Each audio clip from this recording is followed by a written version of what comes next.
안녕하십니까 여러분 반갑습니다. 오늘은 돼지고기 유통 실태 및 시장 조명에 대해 한번 얘기를 나눠볼까 합니다. 정말 열심히 잘 키운 돼지가 잘 팔리길 바라지 않습니까? 그렇다면 유통하는 사람들도 잘 키운 돼지를 갖다가 잘 팔기 위한 고민을 똑같이 하고 있죠. 그렇다면 농가나 유통이나 같은 입장에서 이제 거래를 하게 되는 건데요.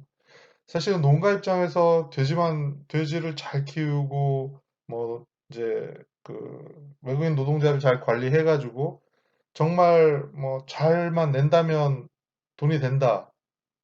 이게 기본이겠죠, 사실은. 하지만 그걸 가져가는 사람도 이만한 돼지를 어떻게 파는 게 잘 팔리겠구나 라는 고민을 하고 있는 겁니다.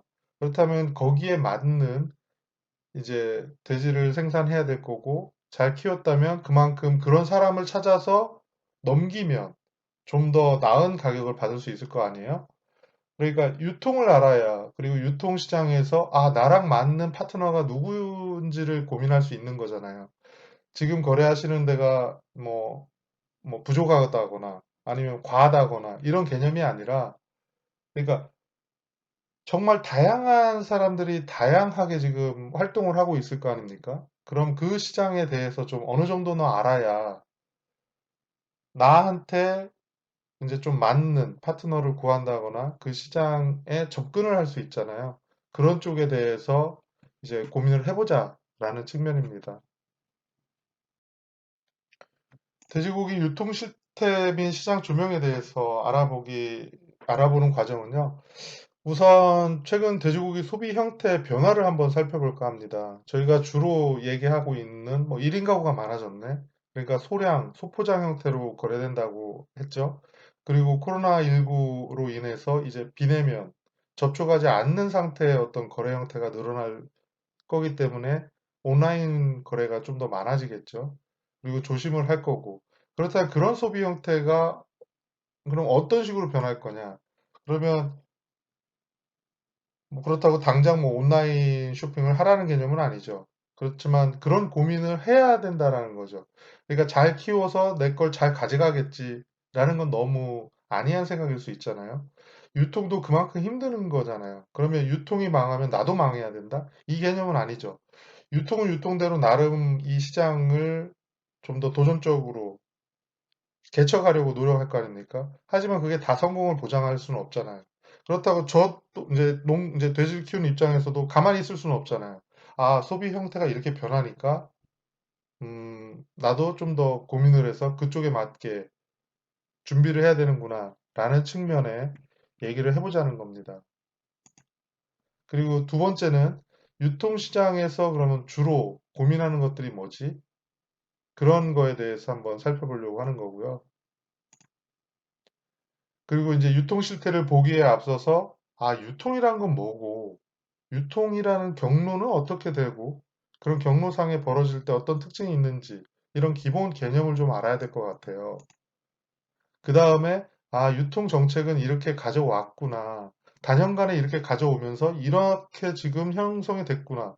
그럼 앞으로 유통을 어떻게 가져가려고 하겠구나를 알면 좀 전반적인 부분은 좀 이제 좀 습득을 한 거고, 그로 인해서 내 위치에서 할 수 있는 부분들을 좀 정해 볼 수 있잖아요. 그런 쪽에 대한 고민을 해보자라는 겁니다. 그럼 최근 돼지고기 소비 형태 변화에 대해서 한번 살펴보겠습니다. 자, 시작하기에 앞서서 한번 이 영상 볼까요? 최근 중국을 중심으로 아프리카 돼지 열병이 급속하게 퍼지면서 우리 정부와 농가도 그걸 막기 위해서 비상이 걸렸습니다. 지금까지 알려진 건 음식물 쓰레기를 이 돼지한테 먹여 키운 농장에서 이 돼지 열병이 생길 가능성이 크다는 건데, 그래서 우리 정부가 처음으로 이 음식물 쓰레기를 먹고 자란 돼지들이 어디로 유통됐는지 이번에 조사해봤습니다. 그랬더니 식당과 마트에 11만 마리 넘게 유통된 걸로 나타났습니다.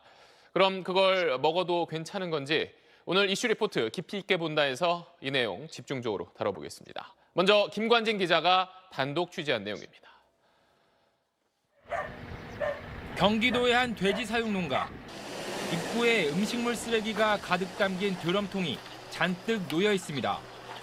30도를 오르내리는 날씨에 악취가 진동합니다.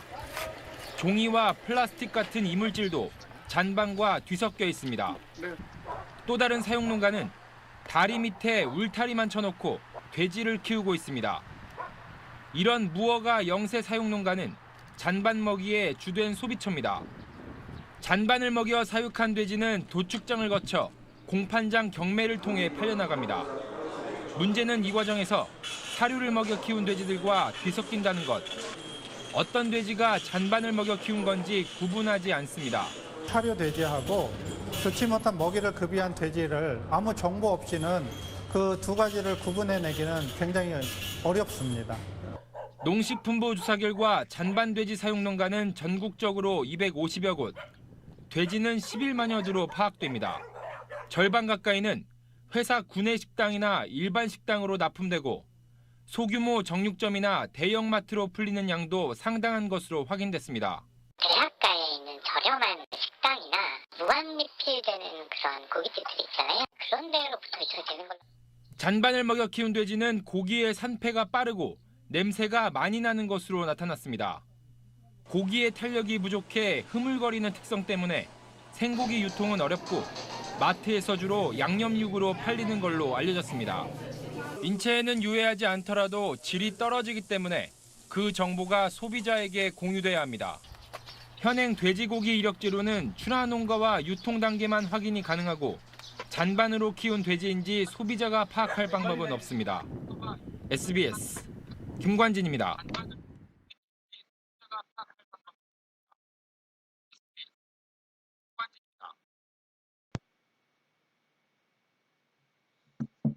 네, 아유, 죄송합니다. 갑자기 전화가 와가지고요.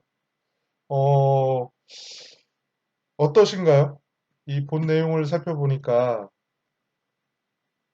이제 와닿는 게 다를 것 같아요. 농장 입장에서 접근하는 것하고, 그리고 아마 지금 그 잔반돼지를 키우시는 분들과 사료돼지를 키우시는 분이 또 다를 거고, 이걸 바라보는 어떤 언론의 시각과 그걸 접하는 소비자 시각이 또 다를 거라는 거죠. 대체로 이거에 대해서 그러면은 우리는 무슨 고민을 해야 되냐 이거죠. 잔반을 먹이지 말아야 된다라는 쪽으로 갔죠. 지금 입장에서는. 그렇죠. 그래가지고 정리는 어느 정도 되고 있지만 그러면 이 시각에 대해서도 좀 고민을 해야 돼요. 왜 잔반을 처리해야 되는 어떤 환경적인 측면에서도 접근해야 되고, 그럼 그로 인한 폐기를 한다면 폐기를 시키기 위한 어떤 비용들이 또 들잖아요. 그렇다면 어떤 걸 선택해야 되는 데 있어서 우리는 아프리카 돼지열병이 전 어떤 우리나라의 돼지 사육을 다 망가뜨릴 수 있기 때문에 그로 인한 어떤 걱정, 우려 때문에 오히려 잔반은 강력하게 좀 제재를 하고 있는 입장이죠. 그리고 사실은 잔반돼지가 아까 플라스틱과 어떤 이물질이 섞여 있다고 얘기했듯이 또 악취가 심하다고 하듯이 참 한 번에 어쩌면 한 번에 퇴출되면 좋겠지만 그렇지만 그분들에 대한 어떤 기회도 또 부여를 해줄 수도 있잖아요. 그러니까 그런 어떤 논란의 사이에 있다라고 보는 거고, 하지만 지금 우리가 이제 고민해야 될 건 이런 대지로 인해서 소비자들이 갖고 있는 인식이 언론이 이렇게 보도를 함으로써 내가 먹는 게 전만두지 않냐? 냄새 날 때 그게 또 떠오를 수가 있잖아요. 그러면 나머지 돼지들까지 피해를 입는다라는 거죠. 그로 인한 어떤 인식이 한 명 한 명이 또 늘어나면 늘어날수록 그리고 이런 방송이 되면 될수록 우리나라 돼지고기에 대한 인식이 나빠진다는 겁니다. 그러니까 이런 걸 걱정해야 되는 거고 그런 시장에 우리는 또 돼지를 파는 거잖아요. 그러니까 예, 한번 이런 문제는 내 문제가 아니야라고 놓을 게 아니라 어쩌면 좀 더 적극적으로 나서야 될 필요가 있다라고 생각을 합니다. 그래서 어떤 돼지고기 소비 형태 변화에 대해서 같이 함께 고민을 해야 된다라는 거죠.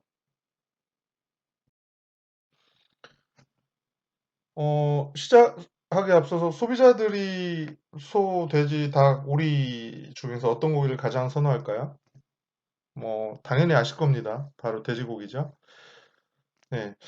그랬을 때 이 어떤 소비 형태 변화를 보는 자료들은 과거로부터 많은 단체, 소비자 단체나 연구기관이나 많이 했어요. 그중에 일부 제가 봤을 때 이걸로 전달해 드리면 좋겠다라는 거를 선택을 했고요.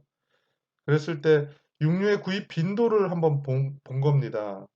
그러니까 주로 얼마만큼 자주 구매를 해서 먹느냐라는 개념이죠. 그랬을 때 주 1, 2회가 많죠. 돼지고기 같은 경우는. 그러니까 가장 많이 선호한다는 것과 빈도가 많다라는 거는 같은 맥락을 가지고 있죠. 그리고 종종 1년에 한두 번은 오리고기를 먹는다. 이런 개념. 그리고 쇠고기가 생각보다는 좀 많이 잡혔죠. 그리고 최근에 이제 긴급 재난지원금을 쓰기 위해서 소고기 소비가 굉장히 늘었다고 하니까 어쩌면 그때그때마다 다르겠지만 이런 어떤 변화에 대한 이 어떤 틀은 가지고 있잖아요. 그러니까 돼지고기 소비는 이렇게 주에 1, 2회 정도, 그리고 한 달에 2, 3회 정도가 많구나라고 합니다. 자, 다음은 부위별 소비 변화입니다. 돼지고기는 어떤 부위를 좋아할까요? 뭐 당연히 삼겹살이라고 생각하는 거죠. 삼겹살이 여전히 월등히 많고 그렇습니다. 그렇지만 가령 과거랑 비교한다면 삼겹살 소비가 지금도 그만큼 물론 소비는 다 되고 있죠. 하지만 선호라는 게 있잖아요. 선호도, 인식. 그랬을 때 삼겹살은 과거에 비해 많이 감소했다라고 보는 거죠. 그러니까 많이 찾지 않는다라는 거고 삼겹살집에 이제 구이집에 가서 삼겹살을 시키기보다 어쩌면 목살을 시킨다거나 대체가 됐다라는 개념이고, 그리고 최근에는 앞다리와 뒷다리살도 이제 점점점 늘어나고 있죠. 그게 이제 저지방 부위에 대한 소비 촉진을 해서 그런지 아니면 뭐 어떤 단체 급식에 대한 부분들의 소비가 늘었든지 어떤 인식의 변화들이 일어났다라는 거잖아요. 그런 부위들에 대한 소비가 진작이 되고 있다는 건. 하지만 아직은 확연하지 않습니다. 그래서 더 해야 되죠. 더 해야 삼겹살의 어떤 가격이 떨어지는 거고 앞다리와 뒷다리에 대한 가격이 올라가서 균형점을 다시 맞춰야 되거든요. 왜냐면 너무 차이가 크잖아요. 그죠? 그리고 과거에는 저희가 집에서 이제 뭐 집이나 어디에서 이제 구워 먹을 때 연기가 나도 뭐 충분히 먹고 하지만 이제는 막 온 집안에 연기가 차는 것들, 그리고 기름이 튀어가지고 식탁이 막 온통 번들번들거리는 것들에 대해서 사실은 불편하잖아요. 그러니까 이제 외식을 좀 주로 하고 있고 외식 비중이 많이 늘어났죠. 그리고 1인 가구가 또 많이 급증하니까 시켜 먹는 게 또 많았고 소량으로 소비하는 거죠. 이런 식으로 좀 많이 변하고 있다라는 걸 말씀드리고 싶고 그 변하는 데에서는 사골에 대해서는 정말 확연히 변했죠. 예전에는 곰탕을 끓여서 걸러내고 두 번, 세 번째 이제 해서 먹었다고 봤을 때 이제는 정말 곰탕을 해 먹는 집은 못 본 것 같아요. 그리고 이젠 정육점에서도 일부 정육점에서는 곰탕을 만들어서 팔기도 하는데 좀 드문드문 있죠. 그러니까 그런 소비들이 어느샌가 이렇게 많이 변한 겁니다. 그리고 알게 모르게 익숙해진 거죠. 그렇다면 지금 구워 먹는 어떤 삼겹살을 구워 먹는 어떤 소비 습관이 얼마만큼 갈 거냐라는 것도 한번 생각해 볼 여지가 있다라는 거죠. 그러니까 소비는 분명히 됩니다. 돼지고기에 대해서 먹고 싶잖아요. 먹고 싶고 찾게 되고 지방과 어우러져 가지고 그 맛이 굉장히 맛있잖아요. 그러니까 이것 자체는 없어지지 않을 거예요. 하지만 부정적인 어떤 인식도 늘어나고 있어요. 지방에 대한 인식, 동물성 지방 특히 이런 식으로 하면서 뭐 포화지방이네 뭐네 막 하면서 그러니까 아우 그거 먹으면 딴 거 먹지 뭐 이런 식으로 쉽게 얘기한다거나 그렇잖아요. 그랬을 때 우리가 그걸 좀 벗어날 수 있는 어떤 부분들을 제시를 해줘야 된다고 보는 거죠. 그런 접근을 해야만이 앞으로 변화됐을 때 꾸준히 소비가 일어나는 거라고 우리는 기대할 수 있잖아요. 그런 얘기를 나누고 싶은 거죠. 자, 대체제입니다. 그렇다면 혹시 이제 돼지고기를 보기 전에 한우를 먼저 보려고 하는데요. 왜냐면 비교해 보면 재밌잖아요. 돼지고기 가격이 갑자기 상승했을 때 이런 식으로 고민을 해본 적이 있지요. 한우 가격이 상승한다면 소비자들은 뭘 찾을까요? 그 응답한 결과입니다. 재밌는 결과죠. 그랬을 때 대체로 돼지고기를 찾는다라고 답변하시는 분이 많았어요. 그 다음이 수입산 쇠고기를 찾는다. 그러니까 돼지고기의 위상을 알 수 있는 말이죠. 한우 아니면 국내산 돼지고기야.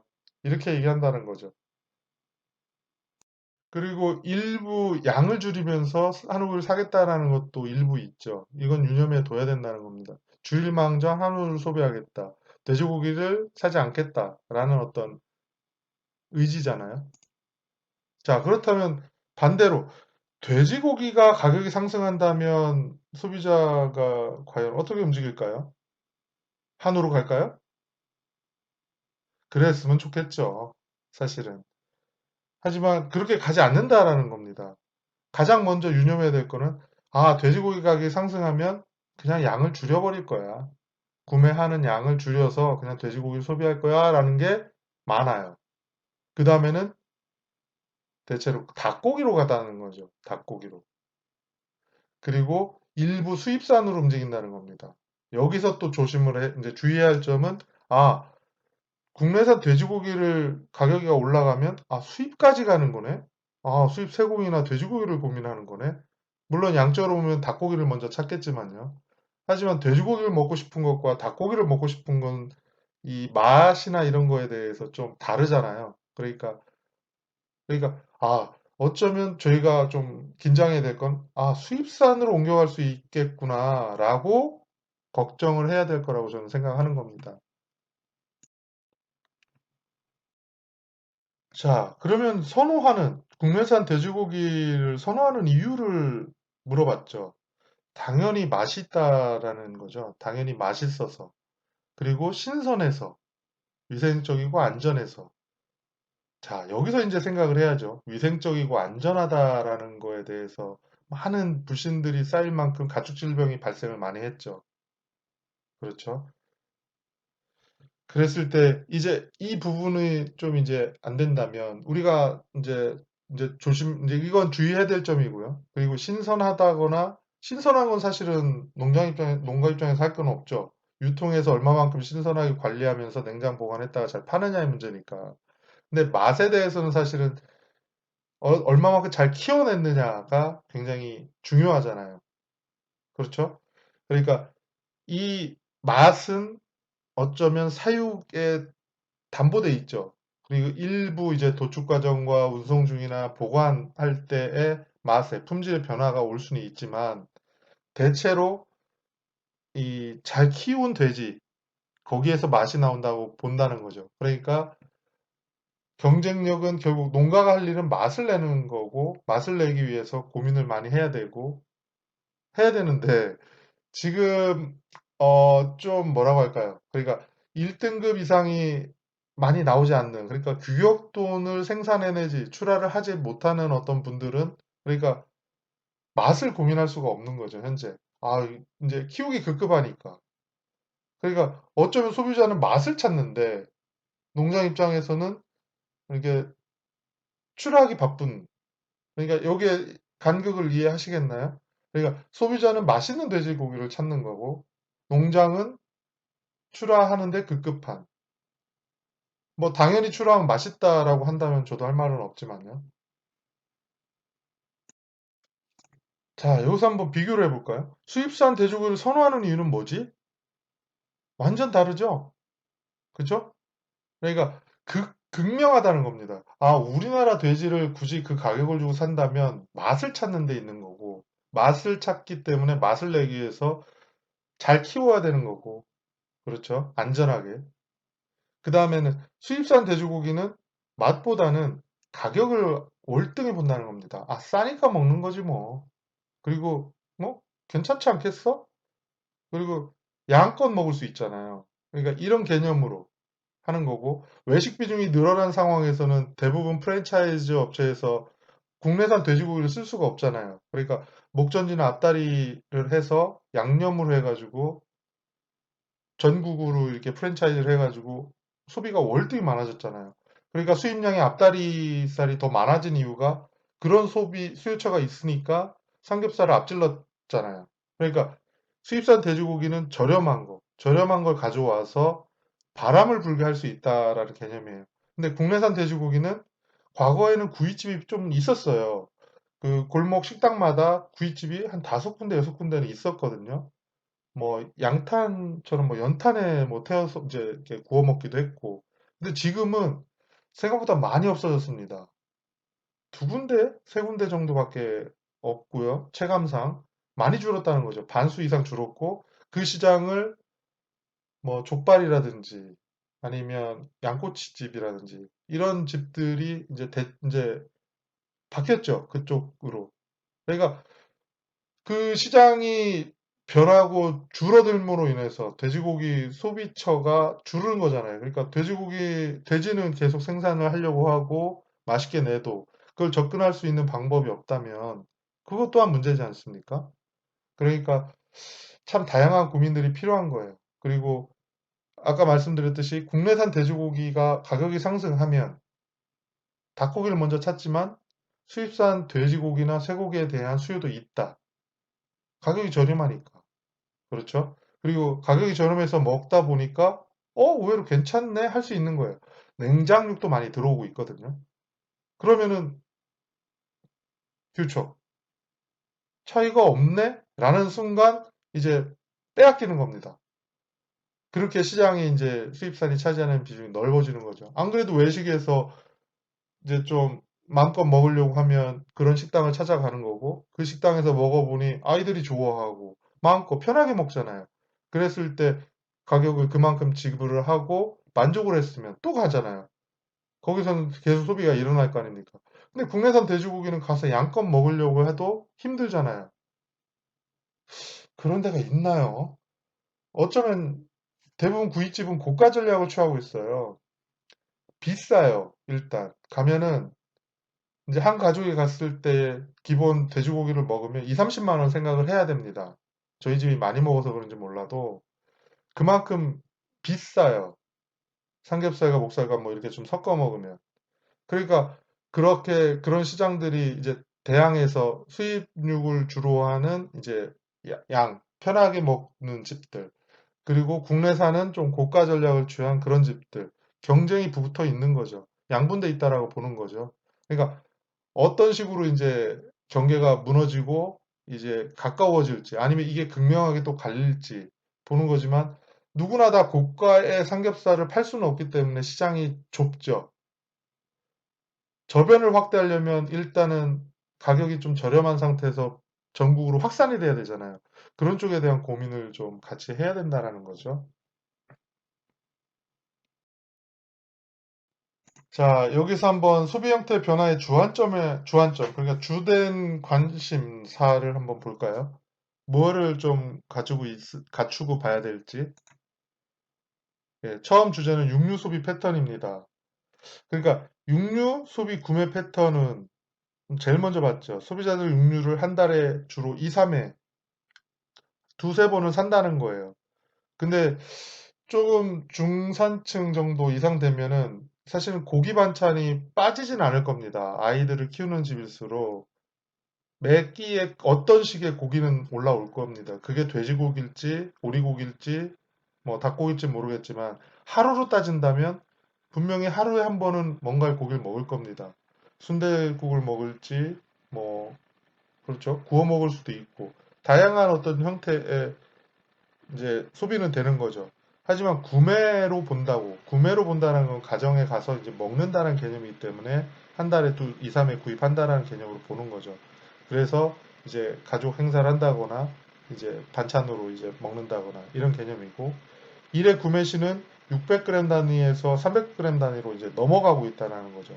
왜냐하면 많은 가족들이 이제는 모여 살기보다 1인 가구가 많아졌고 그게 주류를 형성했다는 겁니다. 제가 말씀드리는 건 대가족이 없어졌다는 개념이 아니라 1인 가구들이 생각보다 많아졌기 때문에 제가 기억하기로 한 5, 60%될 겁니다. 그러니까 많아졌기 때문에 소량으로 구매하는 이제 구매 패턴이 옮겨갔구나. 그렇게 이해하시는 게 좋을 것 같고요. 대체재 얘기할 때 말씀드렸죠. 한우 고기 가격이 오르면 소비자가 생각하는 건, 아, 국내산 돼지고기를 사겠다. 이게 좀 많았고, 그게 아니면 수입산 쇠고기 구매하겠다. 라는 비중으로 많이 나타나서, 대체재는 한우 고기에 대해서는, 아, 우리 돼지고기가 되는구나. 그러면 한우 고기 가격이 오를 때, 우리 국내산 돼지고기를 많이 팔아야 되겠죠? 그런 개념으로 접근할 수도 있다고 생각을 합니다. 자, 그러면 원산지에 대해서 어떤 관심을 가지고 있을까요? 사실은 둔갑이나 어떤 판매할 때 속이는 게 원산지가 가장 많죠. 그리고 국내산 돼지고기를 이제 판다고 하면서 수입산을 갖다 판다거나 이렇게 차익을 노리는 어떤 유통 형태도 많이 단속이 되고 있고요. 그랬을 때 원산지를 사실은 소비자 입장에서는 확인은 뭐 고기 자체는 불가능한 거고요. 관심 있게 봐야만 알 수 있는 것들인데 사실은 원산지까지 보고 산다기보다 어느 매장에 가서 샀을 때 거기선 주로 아 어디 걸 갖다가 파는구나 뭐 가령 농협 하나로마트라면 그냥 농협이라는 어떤 그 자체로 인식하고 들어가는 거잖아요. 그런 식으로 이제 저변에 이제 내재된다라고 보시는 게 좋을 것 같아요. 자, 가격이 오르면 돼지고기 가격이 오르면 어떻게 된다고 했죠? 이제 뭐 아시겠죠? 국내산 돼지고기 가격이 오르면 양을 줄이겠다가 가장 많았다고 말씀드렸잖아요. 그리고 수입산 돼지고기나 쇠고기로 넘어가는 의향도 있다. 그렇죠? 양을 줄여서라도 돼지고기 소비에 대해서는 요리 용도가 다양해서 그런 것 같아요. 김치찌개도 맛있죠. 뭐 구워 먹어도 되죠. 뭐 볶아도 되죠. 그렇죠? 오늘은 돼지고기를 먹어야 될 것 같네요. 다만 주의할 점은 돼지고기 가격이 오르면 소비 패턴이 수입산으로도 가지만 닭고기에 대해서도 옮겨가는 의향이 있다잖아요. 그러니까 줄인다라는 거죠. 가계 부담을 줄여서 닭고기로 옮겨가는구나. 그러니까 한우 가격이 오르면 돼지로 가고 돼지 가격이 오르면 닭으로 가는구나. 아, 그러면서 각각의 소비 패턴이 수입산까지 고려를 많이 하고 있구나. 라고 이해하는 게 좋을 것 같습니다. 그리고 질병이 발발하면 사실은 소비량 자체는 그 직접적으로 연관된다면 갑자기 줄어들죠. 그래서 이제 시장에 좀 공급이 굉장히 불안불안해지는 거죠. 가격이 안 받쳐주니까 낼 수는 없고 내도 제 가격을 못 받는 거죠. 하지만 어느 정도 이제 익숙해지고 빠르게 홍보를 하고 이제 활동을 하면 이제 소비 패턴이 이제 일어나는 겁니다. 하지만 질병 발발은 사실은 특정한 일이잖아요. 그냥 돼지고기 같은 경우는 주로 이런 소비 패턴을 갖는 거죠. 그러니까 4월 달 초입에서 오르기 시작해서 6월, 7월, 8월 그리고 이제 찍고 이제 내려오는 거죠. 9월, 10월에 저점을 보고 다시 상승을 해서 이제 상승하면서 4월, 5월, 6월, 7월 이런 식으로 그래프 그림이 좀 그려지시나요? 근데 소는 정반대입니다. 소는 이제 크리스마스나 이때 설 명절 때 선물 용도로 많이 나가기 때문에 그때 가격이 올라가고 수요가 많아요. 그렇다면 여름엔 좀 낮아요. 그렇죠? 그리고 뭐 어떤 캠핑이나 이렇게 연초에는 사실은 캠핑이나 이런 MT 이런 수요가 많아서 돼지고기 소비가 많았잖아요. 근데 이제 어떤 지금처럼 코로나19가 만약에 일상 중에 녹아 있다면 와, 행사 자체가 줄어들 텐데 그럼 대량 소비가 줄어든다는 얘기거든요. 이건 좀 한번 고민해 볼 필요가 있을 것 같습니다. 대량 소비에 대해서는 사실 돼지고기가 갖고 있는 강점인데 대중적이니까요. 근데 이 소비처가 대학이나 이제 어떤 부분들에서 확 줄어든다면 이제 이 고기들이 나가던 고기들이 이제 못 나간다는 게 되잖아요. 어떻게 봐야 될까요?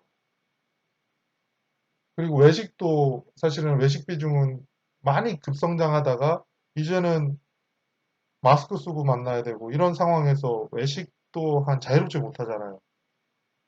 지금이야 긴급재난지원금 때문에 뭐 식당마다 이렇게 막 웅성웅성하지만 이걸 참, 만약 이게 계속 그런 형태가 일어날까요? 정말 불편한 일인데. 그렇다면 외식도 줄여나가려고 할 텐데. 그렇다고 우리가 과거로 돌아가서 연기 피우고, 막 불판에다 지글지글 끓여가지고 기름 튀기는데, 이걸로 돌아갈까요? 아하. 만약에 저라고 한다면 그렇게 가진 않을 것 같고요. 삼겹살의 어떤, 뭐, 구워 먹는 형태라기보다 어떤 훈제도 좋고 어떤 형태의 바로 썰어 먹는데 맛있는 고기를 찾을 것 같네요. 갑자기 드는 생각입니다만. 그러니까 소비 패턴 변화에 따라 그 부위까지 연결이 될 거고 그 부위 소비가 늘어나면서 예, 같이 이제 돼지 생산이나 이런 부분에 대한 연결이 되겠죠. 참 그렇죠. 이제 얘기하다 보면 고민거리가 참 많은 것 같아요. 그렇죠? 자, 그러면 이제 유통시장에 대한 주요 현안을 한번 고민해 볼까요? 뭐 유통시장이라고 해야 저희 다 고민거리가 그게 다 그런 거죠. 가축질병 발생으로 인한 수급 불안. 뭐 대번에 떠오르는 생각 있지 않으세요? 그러니까 아프리카 돼지열병이 처음에 들어온다고 얘기가 나왔을 때 중국에서 퍼졌네. 북한은 괜찮은 거야? 완전 정보가 없었죠. 근데 중국은 뭐 막 번져가지고 막 싹쓸이 하는 상황이 그려졌었잖아요. 그런 상황에서 중국은 안전한 거야? 근데 답은 없고. 근데 우리나라는 뭔가를 해야 되는데 그래서 선제적으로 아마 그 잔반돼지하고 그리고 뭐 야생멧돼지에 대한 얘기가 나왔었죠. 하지만 조치를 취했다라기보다 이제 발발이 먼저 사실은 제 입장에서 볼 땐 발발이 됐죠. 파주 연천 쪽하고 해서 그랬을 때 파주시에서 먼저 나왔지만 나중에 이제 생각했을 때 연천 쪽이 오히려 북한하고 인접해 있어서 파주에서는 원인을 전혀 못 찾았어요. 그래서 연천 쪽에서 이제 내려온 거 아니야? 그러니까 북한에서 이제 멧돼지로 해서 내려온 거 아니야? 그러면서 민통선 쫙 깔고 철책해서 이중으로 방어하고 막 그러면서 이제 모니터링하고 야생 멧돼지 이제 잡아들이고 이런 과정들을 겪은 겁니다. 그때 사실은 당시의 느낌은요. 와, 이거 들어와서 방어에 성공한 예가 없다는데? 이 생각이 드는 순간, 와, 앞으로 돼지고기 뭐 먹는 거야? 이런 안타까움이 먼저 있었다는 거죠. 그러니까 가축 질병이 발생하면 더더구나 돼지는 빠, 빠지지 않는 것 같아요. 뭐 구제역에도 빠지지 않고, 뭐 신종플루리 뭐니 뭐 온통 뭐 그런 인식이 강하잖아요. 이제 온통 질병의 보균 아니면 매개 그런 개념으로 굉장히 많이 있잖아요. 그러니까 참 힘든 것 같아요. 아무튼 돼지 키우는 것도 힘들고 뭐 가축 질병이 이게 또 끝나는 것도 아니고. 아프리카 돼지열병까지 이제 달고 살아야 되는 형편이잖아요. 구제역은 이미 들어와 있는 거고, 백신 접종하고 있고. 참, 예. 그로 인해서 가축질병이 발생하는 순간 소비자는 불안해지니까 소비를 줄이잖아요, 대번에. 근데 돼지는 커왔고, 내야 되는데, 그럼 가격은 또 떨어지고, 제가 못 받는 거고, 이렇게 불안불안하다는 겁니다. 그래서 또, 괜찮아요. 막 이러면서 홍보도 하고, 그런 게 그런 반복인 것 같아요.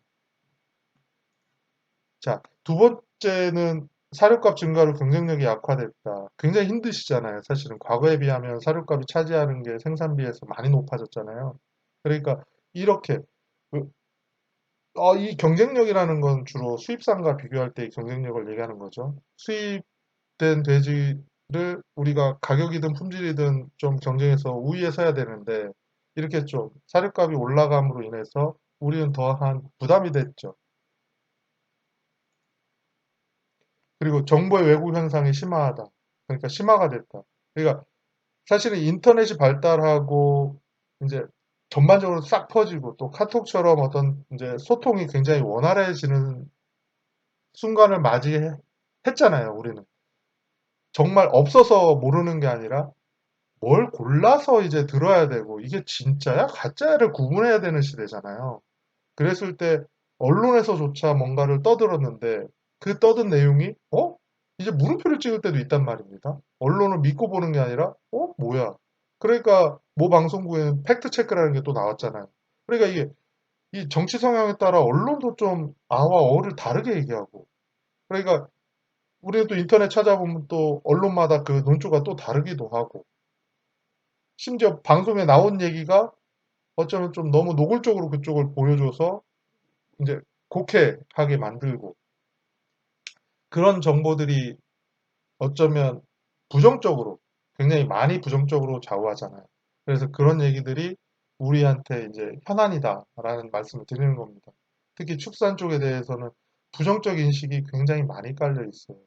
뭐 지방부터 시작해서 웰빙의 어떤 반대 개념으로 보고, 가축 분뇨로 인한 어떤 오염, 그리고 뭐 탄소 배출, 뭐 이런 오만 어떤 많은 이슈들이 있는데 이게 다 해보면 왠지 다 긍정보다 부정적으로 가더라는 거죠. 그만큼 힘든 상황을 지금 겪고 계시는 것 같아요. 그리고 여기에 얹어가지고 또 유통에서 가끔이길 기대합니다. 여전히 사실은 이미 봤죠. 여전히 돼지고기의 원산지를 속이는 경우, 둔갑 판매하는 게 많다라는 거죠. 그런 이유가 도대체 뭐지? 한번 살펴보자는 겁니다. 자, 가축 질병의 대표적인 예죠. 예, 2010년 11월 기억하십니까? 산돼지를 많이 묻었죠. 3분의 1을 묻었고요. 이게 2011년 4월까지 갈 거라고는 상상도 못했죠. 굉장히 오래 갔고 전국적으로. 그나마 충남이 방어가 되는 걸로 저는 알고 있거든요. 그나마 다행이었죠. 그래서 그로 인해서 가격이 급락했고 소비는 불안해지니까요. 그리고 또 우리 돼지가 안전한 게 아니었네? 이런 인식이 또 떨어지고. 그러니까 소비는 감소하고 수입산은 급증하고. 그러니까 이게 자금 문제가 발생했다는 거죠. 그러면서 또 가격은 가격대로 못 받고. 물론 당시에는 이제 물량 자체가 줄어드니까 가격은 7, 8천 원까지 찍었던 걸로 기억하거든요. 그러니까 그렇게 올라가기도 했지만 그런 일부 농가들이 이제 혜택을 입은 거고. 사실 같이 고생한 분들은 살처분에 뭐에 마음고생 많이 하셨죠. 그런데 여기서 하나 또 볼 거는 재입식을 했다는 겁니다. 우리가 2011년 4월에 이제 좀 어느 정도 다 살처분을 끝내고 이제는 좀 해봅시다. 깨끗이 한 다음에 다시 한번 이제 회복을 시켜봅시다라고 했는데 이게 너무 잘한 거죠, 어쩌면. 그랬더니 2012월 말에 과거 수준을 회복했습니다. 오히려 월등히. 그러니까 갑자기 돼지가 많아지면 또 어떻게 되나요? 그렇죠. 수요가 안 따라가면 공급이 과잉되니까 떨어지죠, 가격이. 그러니까 뭐 25만 원, 한 마리 25만 원인가요? 그렇게 말 나왔고 이제 돼지 살려놨더니 뭐 가격은 떨어져서 똥값 됐네. 엄청 말들이 많았죠. 힘든 시기였습니다. 그렇지만 이제 그런 시기에 이제 소비도 또 감소하고. 그러니까 그러니까 1, 2년 새에 정말 그러니까 고점을 찍었다 저점을 찍고 이렇게 우왕좌왕하고 정말 시장의 변동성이 굉장히 컸다라고 저는 봅니다. 이게 결코 우리한테 좋지 않잖아요. 이거의 원인은 뭐라고요? 구제역이었죠. 예. 아직도 살아있잖아요. 아프리카 돼지열병도 있고 또 다른 뭔가가 나올지 모르는 상황이라는 거죠. 다음 슬라이드는 광우병 기억하십니까? 정말 심각한 상황이었죠. 사회적, 정치적, 엄청 정말 온통 시끄러웠죠. 그러니까 여기서 얘기하려는 거는 그로 인해서 쇠고기를 정말 먹을 수 있는 거야라는 것까지, 그러니까 고기를 먹어도 되는 거야라는 것까지 접근할 만큼 사회적 이슈가 있었죠. 그러니까 참 가축 질병에 대해서는 뭐 정말 다사다난한 것 같습니다. 아무튼 그로 인해서 축산시장이 흔들흔들거리니까 앞으로는 이런 일이 없어야 되겠다라고 생각합니다. 자, 이 그림은 지보리나 거위에서 메추리 칠면조로 가서 병원성이 낮은 바이러스가 닭으로 가서 고병원성으로 돼서 AI를 얘기하는 거죠. 그렇게 인플루엔자가 됐고 또 돼지에서 사람 이제 유전자 재조합이 돼서 신형 바이러스가 사람한테 갔다. 헐. 이런 식의 어떤 계속 앞으로 발생할 거고 발생할 거라고 우려가 굉장히 심한 경우의 케이스입니다. 자, 이제 사료값 얘기를 해볼까요? 제 기억에는 2012년입니다. 당시에 워낙에 이 이슈가 커가지고 스크랩을 해봤는데요. 미국에서 최악의 폭염이 온 겁니다. 근데 그 폭염지가 그 옥수수 재배지였다는 거죠. 그러니까 확 줄었죠. 그러면은 그 수출하던 옥수수가 줄어드니 사료를 쓸 게 없다는 거죠. 그러면은 와, 정말 여기 기사 헤드라인 나왔잖아요. 닭 돼지보다 귀한 대접을 받더라. 그러니까 이 한 방이 정말 기후로 인한 한 방이 전 세계의 돼지의 어떤 그걸 흔들어 버렸던 기억이 납니다. 그리고 여전히 사료값은 낮아진 게 아니라 올라갔죠.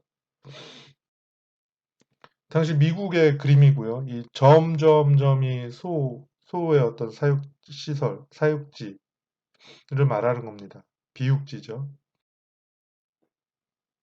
그리고 이제 비육장을 보면 그 가운데 포커스, 그리고 저 하단에 지금 모여 있잖아요. 자, 가뭄이 온 거죠. 어디에도 왔나요?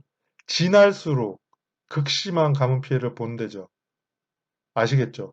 바로 그 사육지에 다 이제 피해가 거기에 집중이 됐다는 겁니다.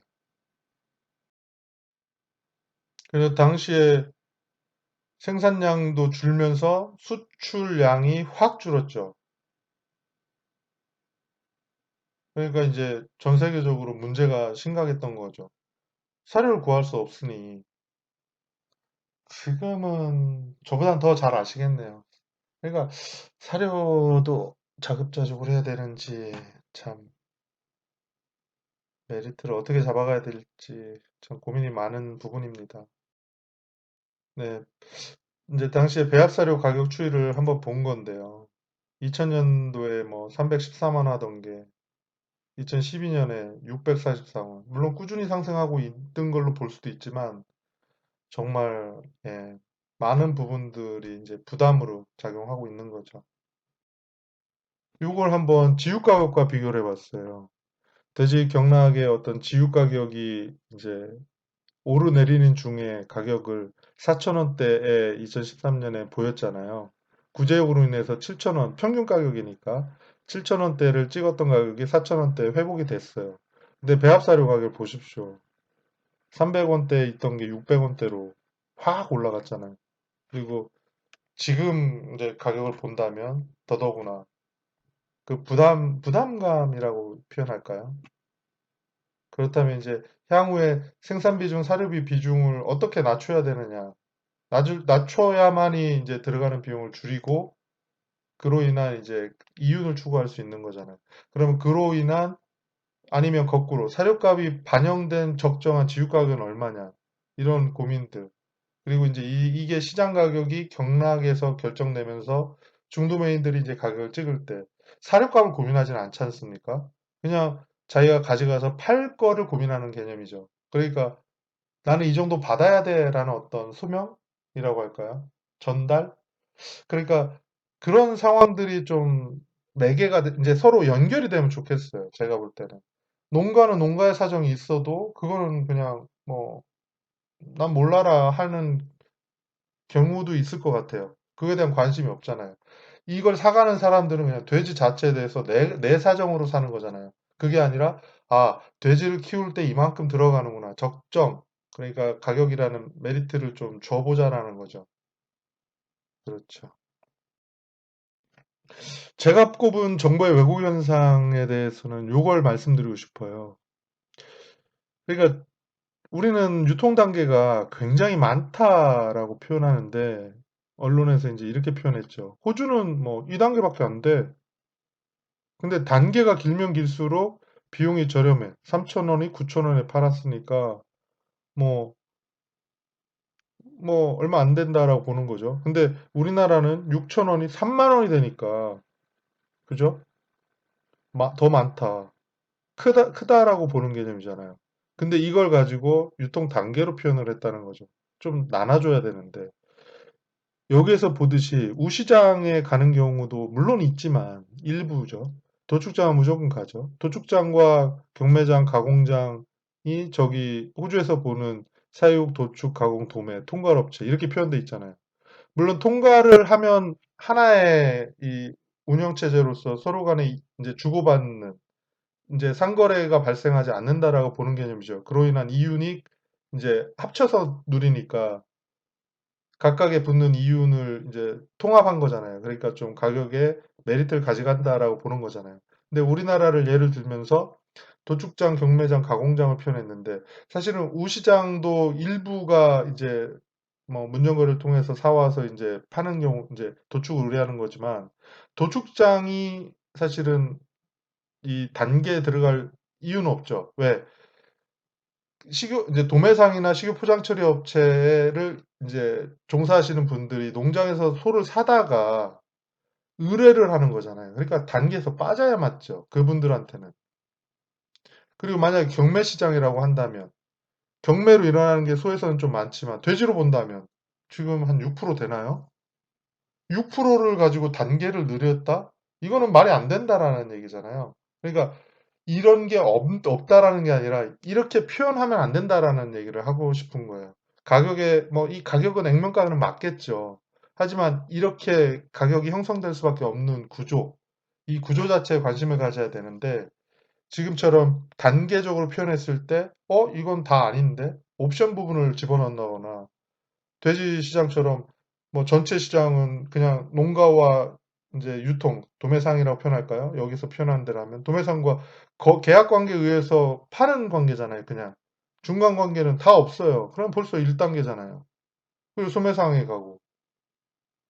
근데 호주로 보면 알겠지만 대형마트에서 다 파는 것처럼 표현돼 있잖아요. 우리는 소매상까지 있고. 세상에 이런 비교가 어딨냐는 거죠. 그러니까 이런 게 생각보다 많더라고요. 언론에서 특히. 예, 그래서 이런 걸 들으실 때 좀 이제 이번 기회에 유통에 대해서 배우시고 하니까 앞으로 단계 얘기는 많이 나올 거거든요. 그러니까 그런 왜곡된 시각을 가지면 안 되고 전파를 또 하셔야죠. 유통 단계가 많아서 뭐 가격이 비싸다. 이런 얘기가 대표적인 예죠. 사실은 복잡해 보이지만 은연중에 그럴 수밖에 없는 이유들이 지금 다 있는 거거든요. 그냥 내가 갖다 내가 팔면 가장 좋죠. 농가하시는 분들이 그냥 직매로 내서 그냥 바로 팔면 좋죠. 근데 이렇게 다 할 수 없잖아요. 모든 물건을. 그러니까 이제 주체들이 필요한 거 아닙니까? 그렇게 형성돼 온 발전해 온 과정인데 마치 그렇죠? 이런 게 필요 없어. 뭐 이렇게 길기 때문에 이거는 좀 안 맞는 것 같아요. 그런 인식에 대해서 좀 이제 좀 뭐 어떤 시각, 그러니까 좀 비판적 시각을 가지고 보자라는 쪽의 얘기입니다. 네 번째는 돼지고기 둔갑 판매를 하는 이유에 대해서 한번 보려는 겁니다.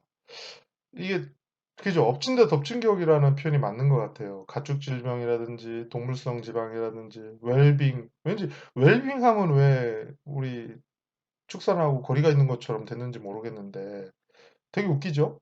웰빙과 왜 축산이 거리가 있죠? 근데 웰빙 그러면 왠지 축산이 그걸 방해하거나 막는 듯한 느낌이 있잖아요. 그것도 참 희한한 프레임인 것 같아요. 그리고 근데 거기에다 대고 그리고 가축 질병으로 온통 막 나라가 시끄러운데 거기에 또 감초처럼 나오는 게 이 둔갑 판매 아닙니까? 또 많잖아요. 돼지고기 둔갑 판매가. 그러니까 이걸 도대체가 어떻게 바라봐야 되느냐. 가축 질병을 저희가 막을 수 있는 건 한계가 있다고 생각해요.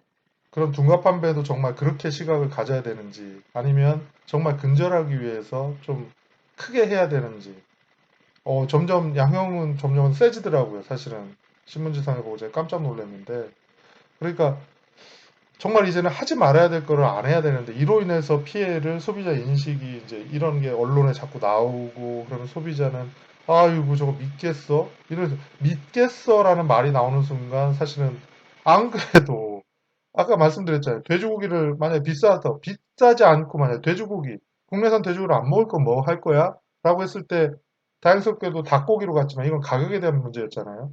만약에 수입산에 대한 그 마음이 있는데 그러면 수입산으로 바로 옮겨갈 수 있다는 겁니다. 못 믿을 건데. 그러니까 이게 참 심각하다고 저는 생각하는 겁니다. 이 상황에 대해서. 그래서 가만히 있으면 안 된다. 이제 농가 입장에서도 이런 피해에 대해서도 당당히 요구해야 되는 거고 제가 볼 때는 그렇게 생각을 합니다. 그렇다면 그거에 대한 위반은 얼마나 지금 되고 성행하는 이유는 뭐냐 이게 궁금하다는 거죠.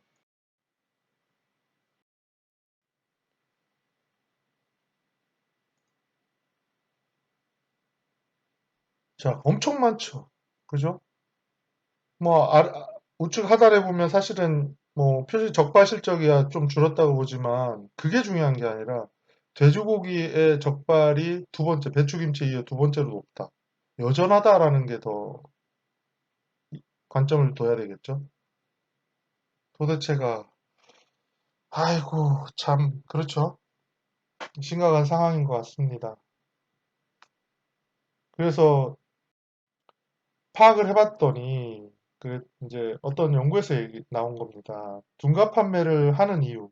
그러니까 쉽게 이게 근절이 안 되는 이유가 그러니까 수입산과 국내산의 가격 차이, 그리고 소비자의 냉장육 선호 경향, 냉장 냉동 간의 어떤 그런 개념이잖아요.